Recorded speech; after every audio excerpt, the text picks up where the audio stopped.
to episode 46 of the Small Businesses Do It Better show. Tonight we're going to be talking with Michael Cavanagh, who's a wine educator, and he's going to talk to us all about the wine business and educate us on how we can incorporate wine more in our lives. So stay tuned.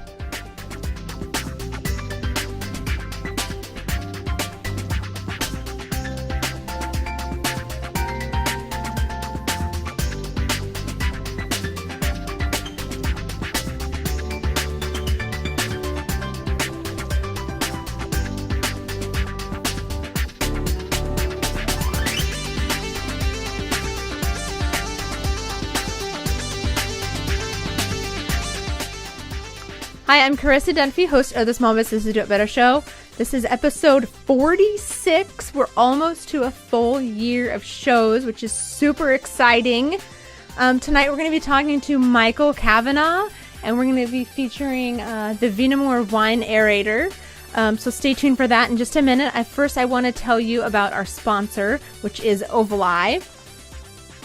Ovali.tv hosts and produces live video events built to meet your objective. Visit Ovali.tv to request a free 30-minute consultation today to find out more about going live with your brand.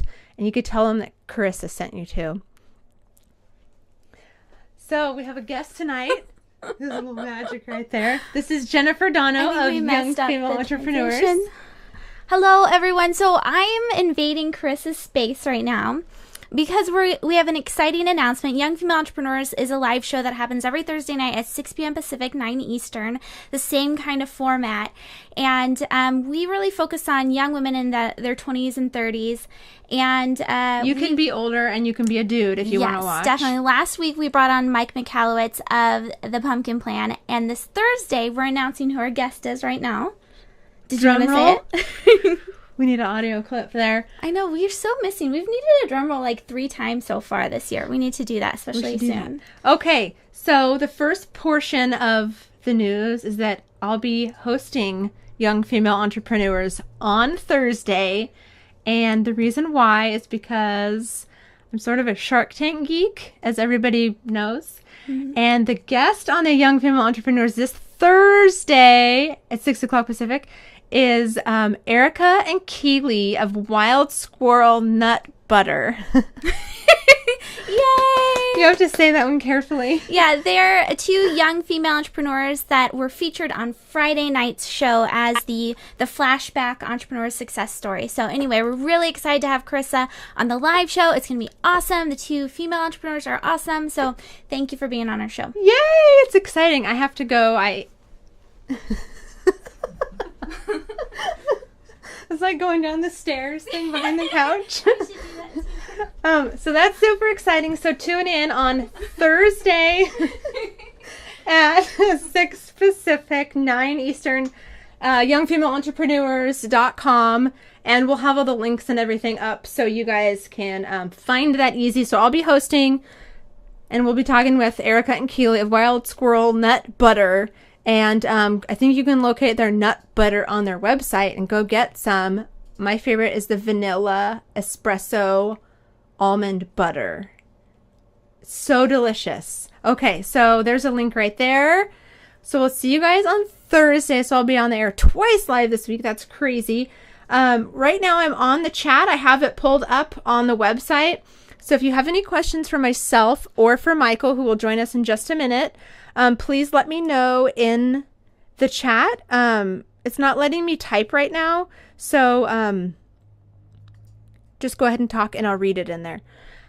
And on to other news, not as exciting, but this is so funny. I was literally laughing for an hour when I saw this today, so I had to share it with you guys because it's just really funny. It was on MSN this morning, and it's been all over the news. And this company makes something called an ostrich pillow, which is the weirdest thing ever. But the reason I wanted to share this is because it's a totally weird invention. But they raised $190,000 from Kickstarter, which is insane. Do you have a picture of the ostrich pillow? It's hold a moment. an ostrich pillow. It's a guy with a weird thing on his head. Nope. Okay, we might not have a picture. So if you want to just laugh hysterically, then look up ostrich pillow. And their website is studiobananathings.com, which is weird in itself. Okay, so that's exciting. And enough with the news. Let's just bring Michael on. We want to talk about some wine. And my glass is empty right now, but we'll fix that later. So hi, Michael. Welcome. Thank you for joining us tonight. Hi, Carissa. Thanks for having me.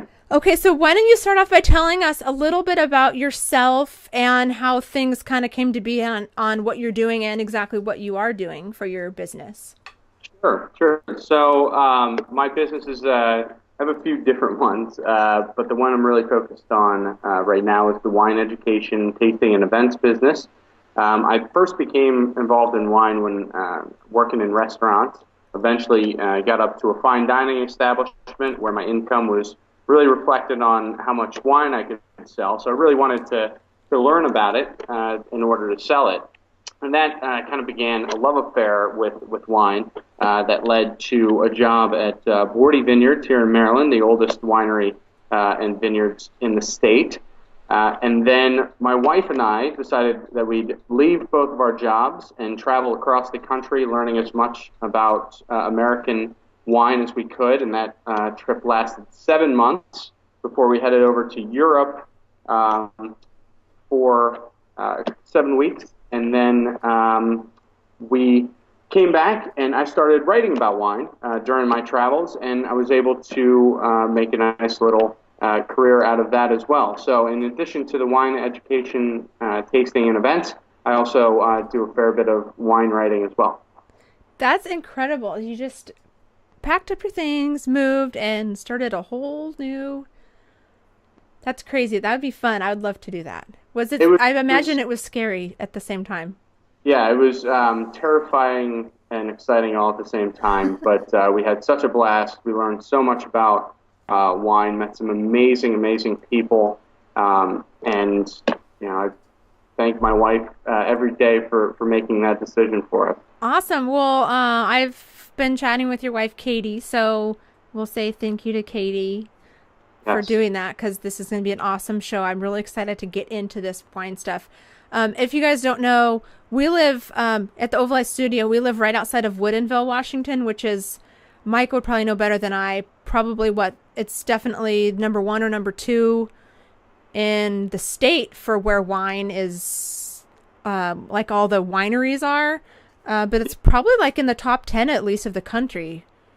Yeah, Washington's the second largest producing state after California, and Washington continues to produce larger amounts and really good quality as well. And Woodinville is a hot spot because you have Seattle and those urban areas so close. So a lot of people make really good wine there.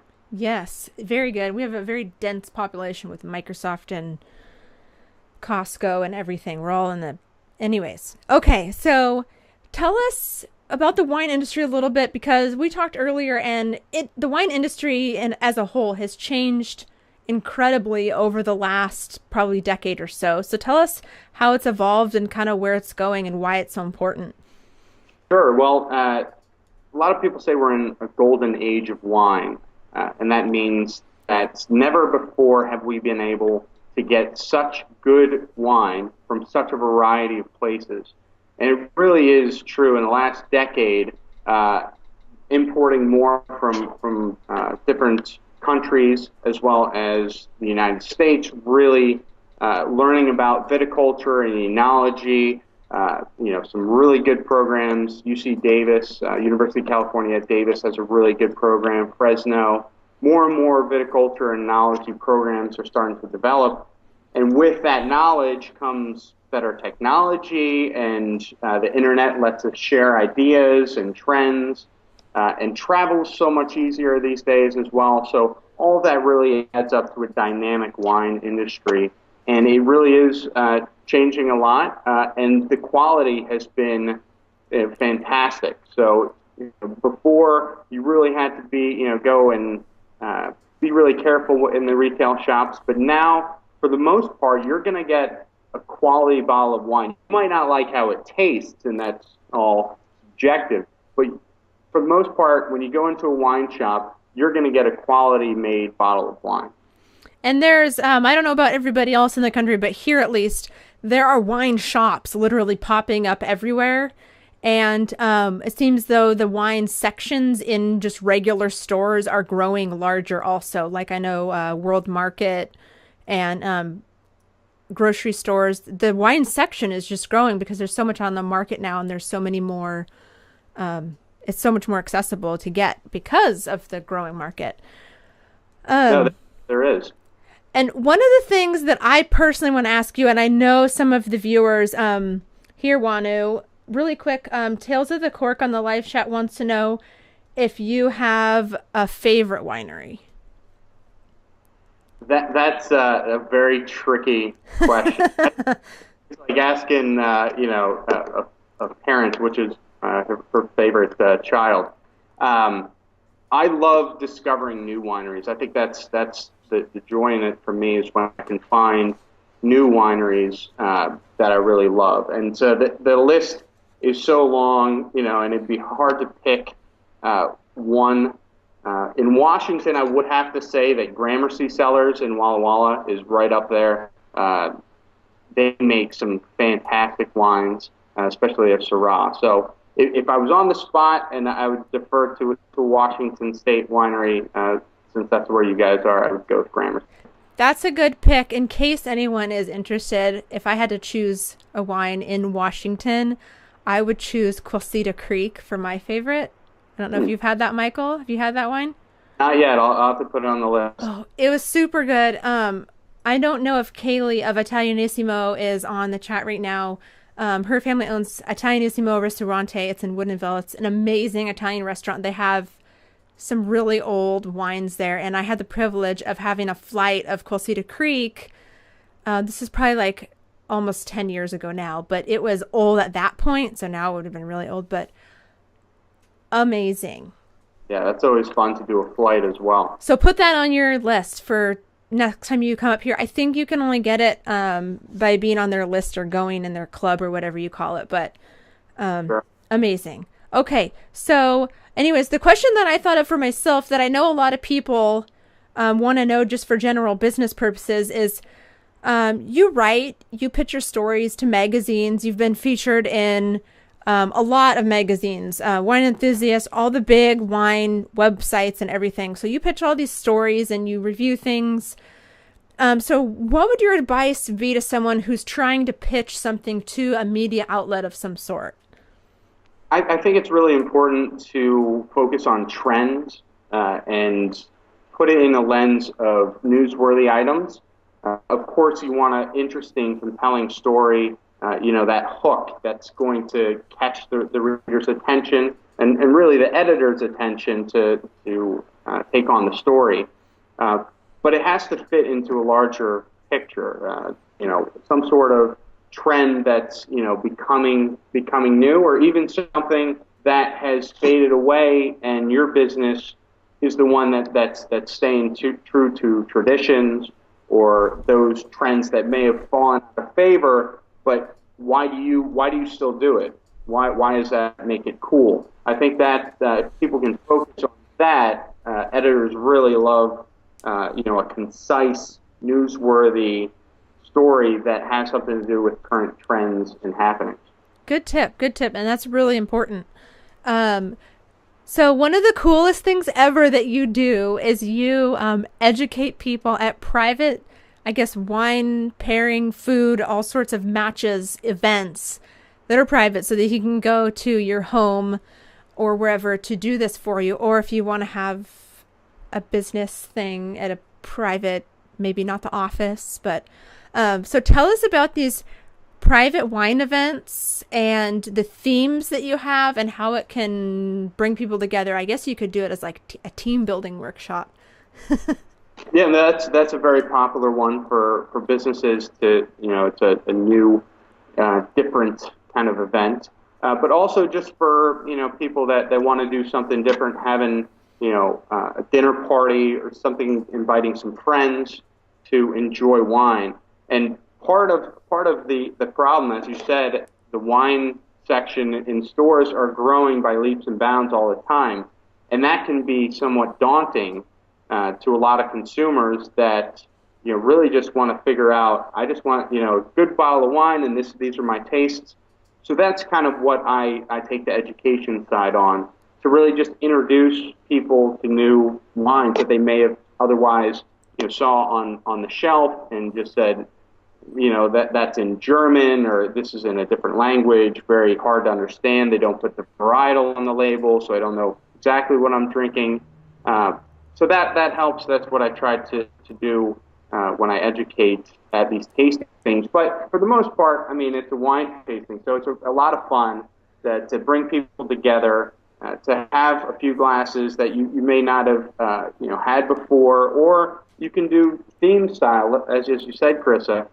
A great one, for instance, would be a Italian themed tasting, where we get a bunch of different Italian wines, pick some local delicacies of that region. So Chianti from Tuscany, we would talk about what foods we can pair with that from Tuscany. So we can kind of get that culture and the history behind the wine. I think for me, that's a main attraction to wine, is that history and culture and sense of place that a wine can represent. So to be able to talk with people and coordinate and plan an event like this is a lot of fun. To when we get down to pairing wine and food, and there's so much wine out there, it's really exciting. And he has on his website, which is michaeljcavanagh.com, which is on the screen here, all the different themes that he has, and I'm sure he could do other ones, but ton of really cool things. I think my favorite would be Death by Chocolate. Who's wouldn't, right? Okay, yeah, so go to his website to find out these out. There's a couple questions on the live chat. Michael, how do you see Generation Y consumers impacting Washington wine tourism? I think that's another growing trend. That's a great question. As you said before, there's more wine bars and wine shops, and I think it really can grow. I mean, you go to Napa Valley, and they have a wine train, and they have all these B&Bs in a very small, condensed area. So for Washington State, for example, I think it's just going to be another hook to bring people out and discover what a beautiful state Washington is. So wine industry, people love to make weekends out of it. Washington makes some fabulous wines. So people are going to come out and want to spend a few days. So I think the tourism industry really should latch on, and B&Bs, restaurants, really embrace that wine culture, and people will, if you build it, they will come, right? Definitely. And if anyone is going to come up in the Woodinville area, that's right where we live.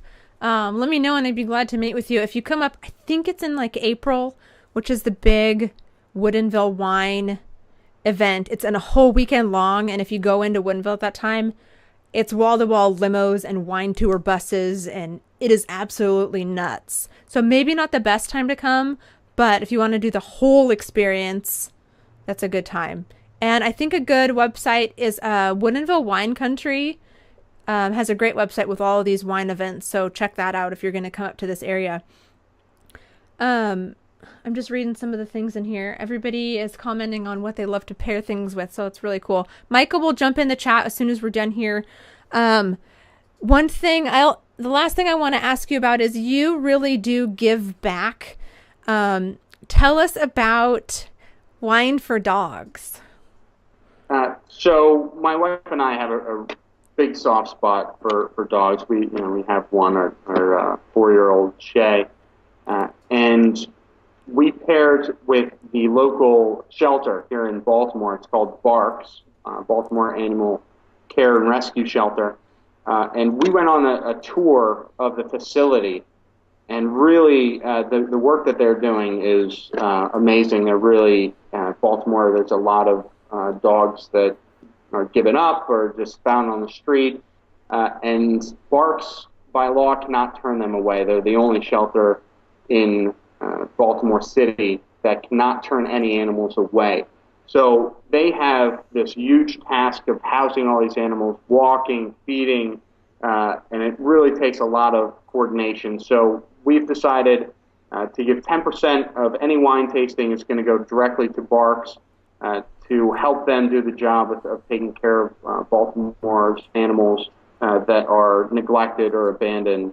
And we're hoping that we can just make their lives a little bit easier. That's amazing. So if you're looking at all these pictures up here, Michael's traveled to Italy. The one picture that I absolutely love is all the vineyards overlooking the ocean. Absolutely beautiful. Can you tell us where that was?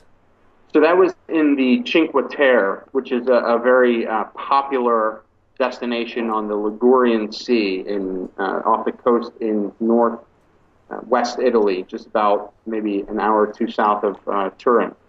And very, very popular. When we went, they sometimes, you can see the cliffs, they get these massive landslides that take out the very easy and very touristy bottom path. So on that day, we decided you can hike from village to village, and the Cinque Terre, the 5 villages along this coast. And we decided that we wanted to hike anyway, so we hiked up into the hills and wandered through these vineyards overlooking the Mediterranean with those magnificent little towns sitting right there on the cliffs. That was pretty special. That was an amazing day. And then you end up at a little place in one of the villages having some seafood and some delicious. Absolutely phenomenal view. Gorgeous. It was. We really, you never want to hope for landslides, but we lucked out in an essence. Wonderful. Okay, so I have to let Michael go because we're running short on time. But before I do that, can you tell us where we can find you online if you have anything that's coming up that you want to share with us?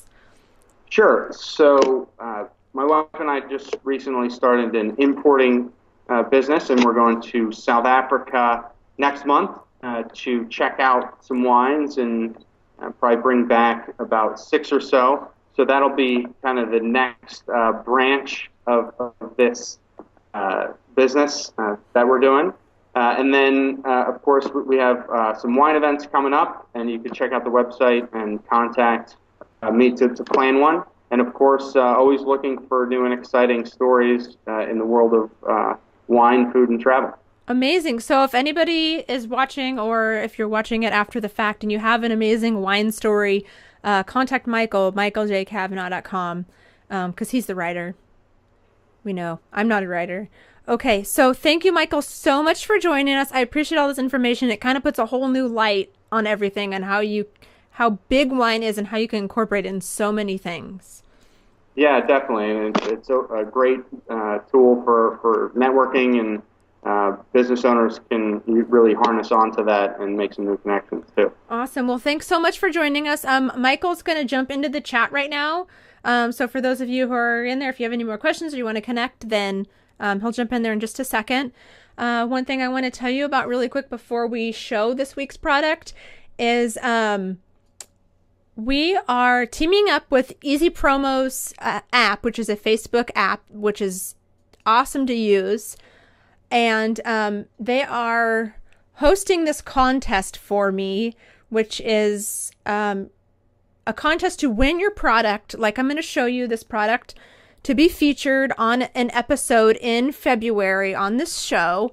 And as you know, there's a lot of live streaming incorporated in this. The show is syndicated to tens of thousands of people. And the big reason to enter this contest is because we're holding a spot on the show open for the winner of this, because right now we're booked out. So if you want to get on the show soon, then enter the contest, because we're holding a spot for whoever wins this, which is rare. So you can get on really quick because February is just around the corner. Okay, so let me talk to you about tonight's product, which is the Vinomore, which is a wine aerator. And I'm super excited that we got to pair this up with a wine guest. Okay. So the Vinamore wine aerator, as you see here, it's beautiful. You may have seen it on Shark Tank. The inventor, Gary Dijon, he works at a restaurant, it's a wine steward, and he invented this. So you've never seen a wine aerator that looks like this before, like ever. And it is amazing. I wanted to test it out for myself, so I went and bought 2 buck chuck, and it tasted like, I don't know, 50 buck chuck afterwards. It really does wonders. So I want to tell you a little bit about this. First of all, the Vinamore outperformed competitors in a third-party taste test. I was shocked by the results of this. It is, I would say, the best aerator on the market today. So what you do with this, I'm not going to do it because there's so many computers around here. I don't want to spill wine on anything. But it's hands-free. Technology is hands-free. So you set it on top of your glass, like so. You pour the wine through the screen right here. So as you pour the wine over here or in here, it exposes it to the greatest amount of surface area. It goes through the filter, separates it, hits the sphere here, and allows the tannins to soften as it goes into the glass. So it separates it and then blends it back together. It is amazing. And one of the cool things about this aerator is that when you pour it, you can see exactly how much you're pouring. So it also acts as a measuring device, which is not the case with some wine aerators. So this filter is stainless steel, easily to clean, won't get icky. And then when you're done, you can use it for however many wine glasses you want. You just move it on to the next one. It's not this giant thing. It has a cool little handle on that. Isn't that neat? So this is all glass. The whole thing is glass except for the stainless steel filter. Absolutely beautiful. And like I said, I was thoroughly impressed with the quality and the difference in the wine that it made. And one of the things I was telling Michael about this, maybe he'll write about it. But one of the things that he noticed about it was that with other wine aerators, you have to wait a certain amount of time when you open a bottle of wine, or you have to let it sit or whatever. You have to wait for the air, repump it or whatever. This one, you pour it and you're done. You can just pour it and drink it. You don't have to wait or let it sit or anything like that. So as you can see back here, it's the Vinamore. Their website is thevinamore.com. Amazing. And you can buy it on his website. So wine everything tonight. We're just talking about wine everywhere. So thanks everyone for watching. Extra super nerd info here. Next week's guest is a completely new branch, and I'm really excited for this. Next week's guest is Samantha Goldberg, who is a celebrity event and wedding designer. And she's been on the Style channel. I think it's Style and might be Bravo, on her TV show Whose Wedding Is It Anyway, and Destination Wedding. She's on all these shows. She's been on that one for I think 9 seasons now. But she is amazing, and she's kind of the same personality as I, so it's going to be really entertaining to say the least. So tune in next week. And again, that was Samantha Goldberg, and her Twitter, if you want to tweet her, she has 500,000 Twitter followers. Insane. Her Twitter handle is Samantha is Gold. So say hi to her and tell her how excited you are to watch her next week. So tune in this Thursday at 6 Pacific, 9 Eastern, on youngfemaleentrepreneurs.com to watch me host Jen's show, Young Female Entrepreneurs, with Keely and Erica from Wild Squirrel Nut Butter from Shark Tank. That's a really tricky one to say, so say it slowly. And I will see you again next week on this show as well. So thank you for watching, and have a great 2 days until I see you again.